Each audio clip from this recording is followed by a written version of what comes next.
ఈ కథ మహాప్రళయం సంభవించిన సమయానికి సంబంధించినది.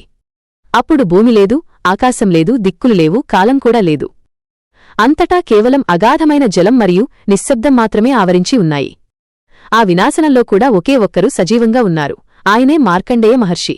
జలరాశిలో అటూ ఇటూ తిరుగుతున్న ఆయనకు దూరంగా ఒక అద్భుతమైన దృశ్యం కనిపించింది.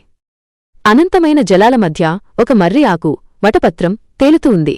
ఆ ఆకుపై ఒక దివ్యమైన బాలుడు ప్రశాంతంగా పడుకుని ఉన్నాడు. ఆ బాలుని శరీరం నీలమేఘ శ్యామవర్ణంలో మెరిసిపోతోంది. ముఖంపై అలౌకికమైన చిరునవ్వు ఉంది. ఆ బాలుడు తన కాలివేలిని నోట్లో పెట్టుకుని చూస్తున్నాడు. ప్రళయం ఆ బాలుడిని ఏమీ చేయలేనట్టుగా ఆయన ఎంతో నిశ్చింతగా ఉన్నాడు. మొత్తం సృష్టి లయమైపోయిన చోట ఈ బాలుడు ఎలా సురక్షితంగా ఉన్నాడు? ఇదే ప్రశ్న మార్కండేయుని హృదయాన్ని కలచివేసింది. ఆయన ఆ బాలునికి ప్రణామం చేయగానే ఆ బాలుడు నోరు తెరిచాడు.